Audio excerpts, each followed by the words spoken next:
Hey, if you've ever been to downtown Charleston, you know it's gorgeous. The food, the views, the architecture, the southern charm that just seems to seep through everything in downtown Charleston. But with the prices as high as they are in downtown Charleston, is it really worth it? Today, we're gonna take just a short, shallow dive into whether or not the price matches up with what you get in downtown Charleston. Hey there, welcome back. I'm Kyle Weston with the Dave Friedman team at Keller Williams here in Charleston. If you don't know me, I help people buy, sell, and invest all over the Charleston market every single day. I just wanted to say, downtown Charleston, again, beautiful, gorgeous, amazing. Of course, we all know this. It's one of the most desirable markets in the entirety of the American South and the entire country as a whole. It is one of the most secure real estate bubbles that you're gonna find. It has everything you could possibly want in a city, but are the trade-offs worth the price that you're gonna pay? Stick around till the end of the list, and I'll let you be the judge. Well, how about we just dive right into it? Let's talk about the cost of living here in Charleston. It is one of the most expensive in the region, maybe not compared to what you're used to in places like New York, California, Ohio, any of the northern or western states, but for the American South, $900,000 for a starting price, especially for a home that you're gonna have to do a lot of work on, that's a lot of money, more than the most average Americans can afford on their own. So are you gonna pay nearly $1 million for a home that needs a ton of work? If you get the lifestyle, the walkability, the gorgeous town surrounding you, that's a decision you're gonna have to make financially and personally, if that's something that works for you. Also talk about the lifestyle and the walkability of downtown Charleston. Now, when you're on the peninsula, actually in downtown Charleston, a lot of things that you're gonna need are very easily walkable. It was a city that was not designed for cars. It was designed for people, horses and carriages even. So walkability and that lifestyle that you get to live, definitely something Charleston has. If you have a car, especially a large modern car, Charleston was not made for that. Parking can be a little bit of a struggle sometimes, so make sure you get a golf cart or a bike, call it a day. Now, I mentioned it a little bit before, but item number 3 is gonna be maintenance and insurance. When you buy a home that was built in the 1700s or the 1800s, possibly even a little bit earlier than that, it comes with its issues, right? Think wood rot, termites, higher insurance costs, and a lot of renovations and upkeep.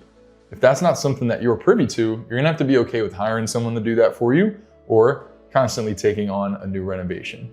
Speaking of insurance, let's dive a little bit deeper into that. Charleston and South Carolina as a whole have an extra type of insurance called flood insurance. We have a lot of red clay and a good portion of the low country sits below sea level. So that means flood insurance could be at play if you buy a home in downtown Charleston. Almost all of it, especially the more south you go or the more east you go towards the ocean, higher chances that you're gonna have flood insurance. Now that doesn't mean your home is going to flood regularly, but it means you have a higher chance of that soil around your house holding onto water a little better. And that means you could spend a couple thousand or even a couple hundred extra bucks per year to make sure you have that flood insurance. So before you place an offer on a house, give me a call. Let's take a look at the FEMA flood maps and decide whether or not you needed flood insurance. And let's talk to an insurance broker to find out how much that would be for that house. Now, keeping along the same trend of real estate, as a real estate agent, I gotta say the appreciation and the way that Charleston holds its value is unlike most markets that you're gonna find. It holds value very well. Charleston is mostly built out. A lot of the new construction projects you see are gonna be on land where a house already was, and it's like a fix and flip, or it's an upgrade, or it's a new condo project a little further out from the historic downtown of Charleston. So if you're worried about your home not appreciating, that's not something that we've had to navigate here in Charleston just yet. You'll see the occasional ups and downs, just like any other seasonality in any other market in the US. But over time, Charleston holds its value incredibly well. Keeping along that same trend as well, Charleston has a ton of people that want to live here. It draws national attention for buyers that are relocating, retiring, or just coming here for work. Heck, it might just even be something that they saw on YouTube or Instagram that convinced them to move. We've got TV shows like Southern Charm, Southern Hospitality that both take place here. A lot of the filming for the Outer Banks is done in Charleston. So a lot of media attention is here. Pair that with the fact that we were the #1 city in the US for tourism and the #1 city in the South for several years in a row across multiple different magazines.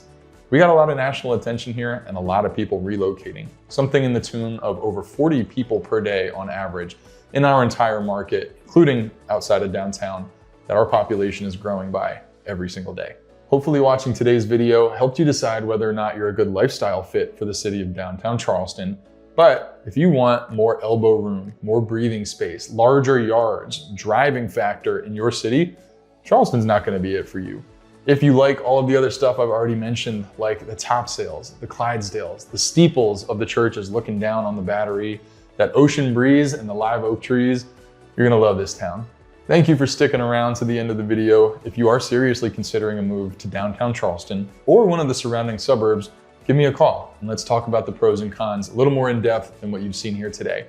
If you want more information on what it takes to be a buyer in Charleston, look below and you will find my Charleston buyer guide tailored to this city, made by someone who lives here and sells and buys here. If that's not good enough for you, shoot me a text, give me a call, or even use my scheduling link below to get some time in my calendar you can have dedicated to you, your needs, your family, your assets, whatever it may be, buying, selling, investing. Give me a call. Let's make something happen together.